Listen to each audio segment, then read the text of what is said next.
오늘 우리 주시는 하나님의 말씀은 느헤미야 3장 15절에서 32절까지의 말씀입니다. 느헤미야 3장 15절에서 32절까지 우리 한 목소리로 봉독하시겠습니다. 시작. 셈문은 미스바 지방을 다스리는 고올의 아들 살론이 중수하여 문을 세우고 덮었으며 문짝을 달고 자물쇠와 빗장을 갖추고 또 왕의 동산 근처 셀라 목가의 성벽을 중수하여 다윗 성에서 내려오는 층계까지 이르렀고 그 다음은 벳솔 지방 절반을 다스리는 아수북의 아들 느헤미야가 중수하여 다윗의 묘실과 마주대한 곳에 이르고 또 파서 만든 못을 지나 용사의 집까지 이르렀고 그 다음은 레위 사람 바니의 아들 르훔이 중수하였고 그 다음은 그일라 지방 절반을 다스리는 하사랴가 그 지방을 대표하여 중수하였고 그 다음은 그들의 형제들 가운데 그일라 지방 절반을 다스리는 헤나닷의 아들 바웨가 중수하였고 그 다음은 미스바를 다스리는 예수아의 아들 에셀이 한 부분을 중수하여 성 구비에 있는 군기고 맞은편까지 이르렀고 그 다음은 삿베 아들 바룩이 한 부분을 힘써 중수하여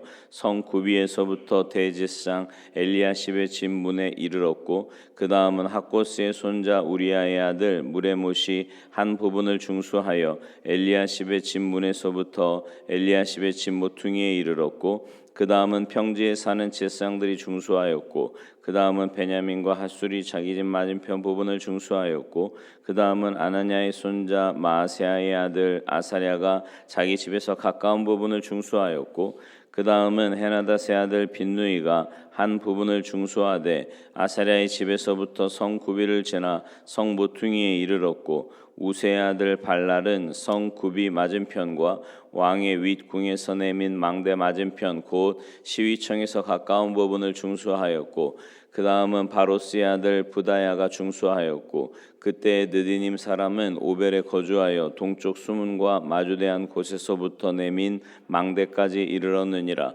그 다음은 드고아 사람들이 한 부분을 중수하여 내민 큰 망대와 마주대한 곳에서부터 오벨 성벽까지 이르렀느니라. 미문 위로부터는 제사장들이 각각 자기 집과 마주대한 부분을 중수하였고 그 다음은 임멜의 아들 사독이 자기 집과 마주대한 부분을 중수하였고 그 다음은 동문지기 스가냐의 아들 스마야가 중수하였고 그 다음은 셀레미야의 아들 하나냐와 살랍의 여섯째 아들 하눈이 한 부분을 중수하였고 그 다음은 베레게의 아들 무술람이 자기의 방과 마주대한 부분을 중수하였고 그 다음은 금장색 말기야가 한밉 간문과 마주대한 부분을 중수하여 느디님 사람과 상인들의 집에서부터 성모퉁이 성루에 이르렀고 성모퉁이 성루에서 양문까지는 금장색과 상인들이 중수하였느니라. 아멘. 할렐루야.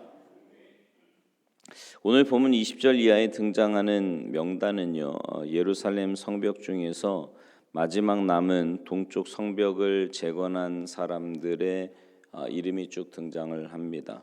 이 동쪽 성벽은 느헤미야가 순찰할 때 짐승이 지나가지 못할 정도로 심하게 파괴된 곳이었습니다. 그런 상태였기 때문에 동쪽 성벽을 재건하는 사람들은 다른 지역의 성벽을 재건하는 사람들보다 더 많은 수고를 해야 했지요. 근데 동쪽 성벽을 재건한 사람들 가운데 이제 눈에 띄는 한 사람이 있는데 바룩이라는 사람입니다. 왜 이 바룩이라는 사람을 주목해야 하느냐 하면 여러분 오늘 쭉 읽으시면서 느끼셨는지 모르겠지만 다 중수했다 이런 표현이 계속 나오잖아요. 그런데 유독 바룩에게만은 힘써 중수했다 이런 표현을 쓰고 있습니다. 20절의 말씀이에요. 20절에 보면 그 다음은 삿베 아들 바룩이 한 부분을 힘써 중수하여 성 구비에서부터 제사장 엘리야십의 집 문에 이르렀고, 여기 힘써 중수하였다라는 것은 열심을 가지고 자기가 할 수 있는 최선을 다했다라는 말입니다. 이 바룩은요, 느헤미야 10장에 보면 제사장이라는 것을 알 수 있는데, 제사장이라면 대제사장 엘리야십과 함께 양문을 건축했던 사람입니다. 그렇다면 바룩은 이제 양문을 건축한 이후에 또다시 자기가 할 수 있는 최선을 다해서 개인적으로 예루살렘 동쪽 성벽의 한 부분도 건축하였다라는 말입니다. 그러니까 이런 측면에서 성경은 바룩에게 성벽을 힘써 중수하였다 이렇게 표현하고 있습니다. 바룩은요 자신이 할 수 있는 최선을 다해 예루살렘 성벽 재건 공사에 참여한 거예요. 바룩이 재건한 성벽이 다른 사람이 쌓은 성벽보다 그리 훌륭하지 않을 수도 있습니다. 더 튼튼하거나 더 아름답거나 이러지 않을 수도 있어요. 바룩은 자신이 할 수 있는 최선을 다해서 예루살렘 성벽 재건 공사에 참여한 거죠. 이게 중요한 겁니다. 하나님은 그 결과를 보시는 게 아니라 바룩의 최선을 보시는 거예요. 근데 왜 우리가 최고보다는 최선을 다하는 삶을 살아야 할까? 하나님은 결과보다 과정을 더 중요하게 생각하시기 때문입니다. 세상은 결과만을 가지고 사람들을 평가할 때가 많지요.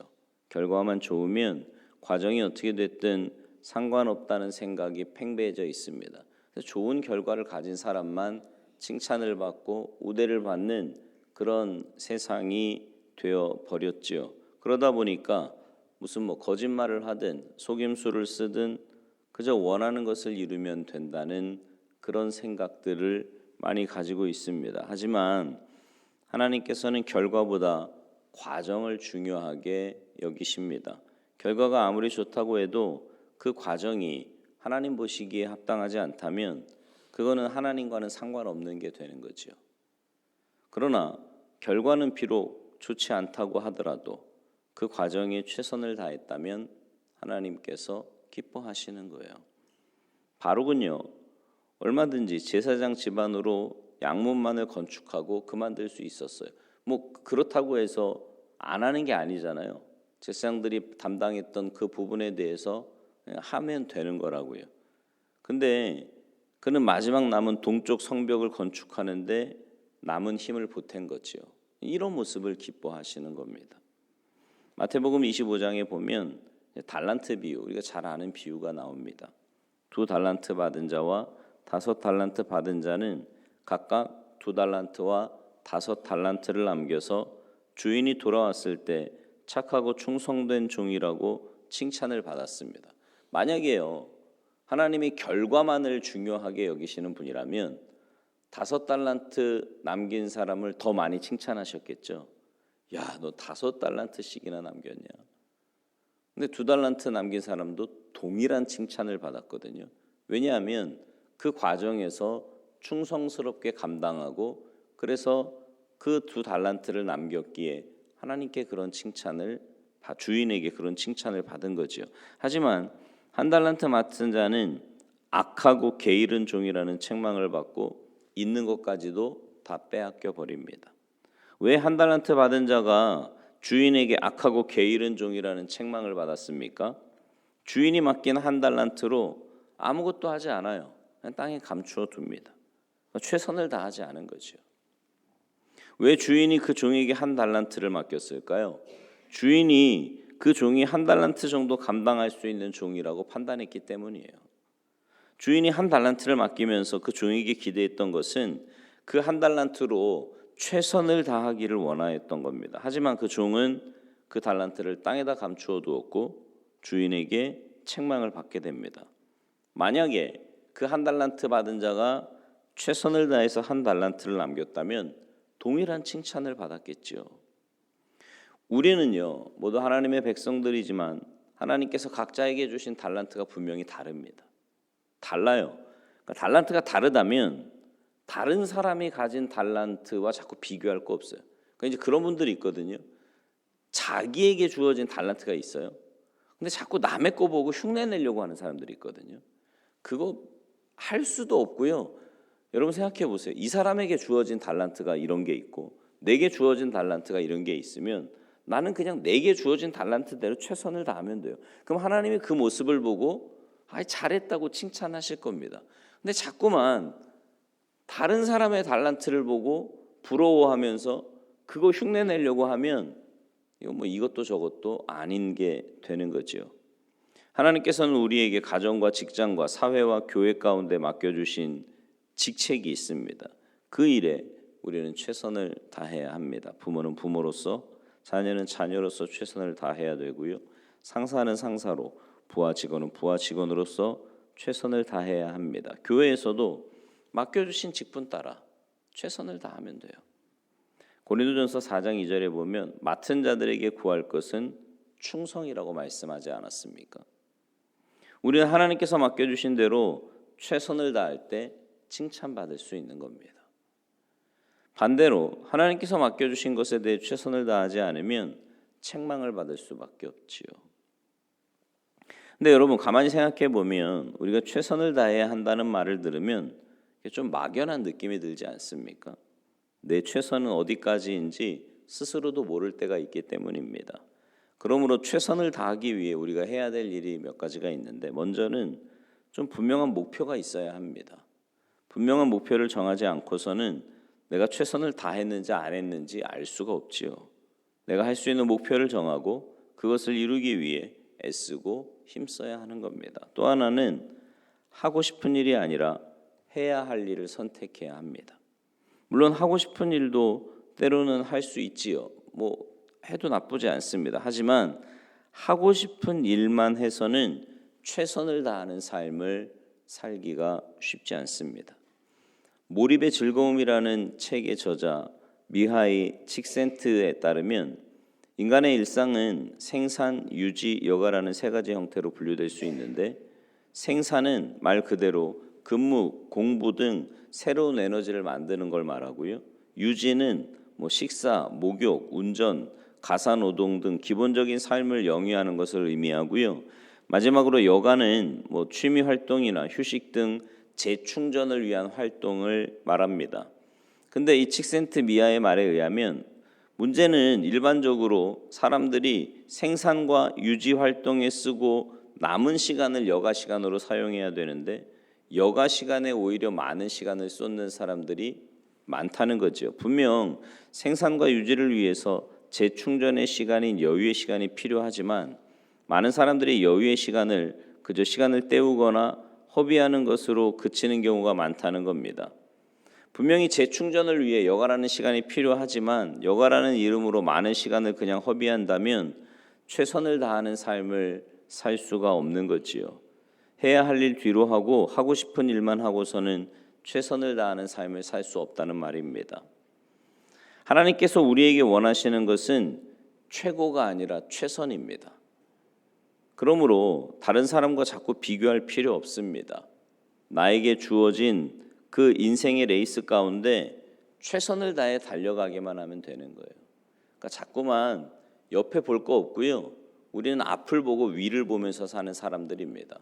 하나님을 바라보고 하나님이 내게 맡겨주신 달란트에 최선을 다하며 살아가는 삶, 그 삶을 하나님이 기뻐하신다라는 거죠. 바라기는 여러분 모두가 주님께서 내게 맡겨주신 일에 최선을 다하며 사시기 바랍니다. 여러분 한번 생각해 보세요. 하나님이 내게 어떤 일을 맡겨주셨나? 제가 왜 그런 말씀 종종 드리잖아요. 구원받고 난 다음에 이 땅에 남겨두신 것. 여러분 천국이 더 좋은 곳이거든요. 그러니까 우리는 다 천국 갈 사람들인데 왜 하나님이 천국으로 빨리 부르지 않으시고 여기에다 남겨두셨는가? 사명이 있다는 거예요. 사명이 있다는 겁니다. 그러면 하나님이 내게 맡겨주신 사명이 무엇인가? 잘 생각해 보시고요. 그 맡겨주신 사명에 최선을 다하는 삶을 사시기 바랍니다.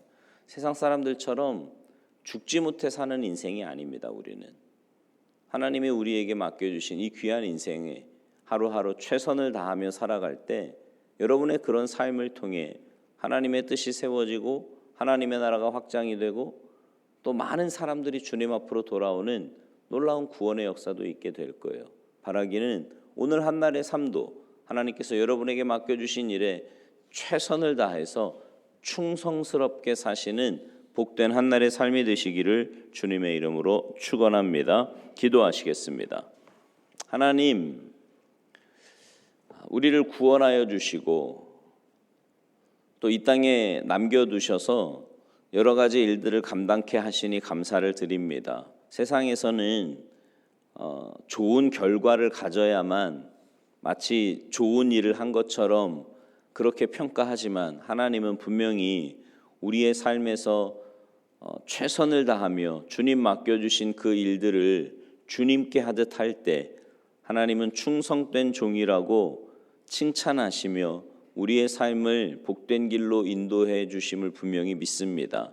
하나님께서 맡겨주신 귀한 일들 충성스럽게 감당하는 복된 한날의 삶이 되게 하시고, 그래서 그런 우리의 삶을 통해 하나님께 영광 돌리며 또 우리 주변에 있는 많은 사람들에게 하나님의 은혜와 사랑을 흘려보내는 우리 모두의 삶이 되도록 주님 도와주시옵소서. 오늘 한날의 삶을 주님께 온전히 의탁하옵고 감사드리며 예수님의 이름으로 축복하며 기도하옵나이다. 아멘.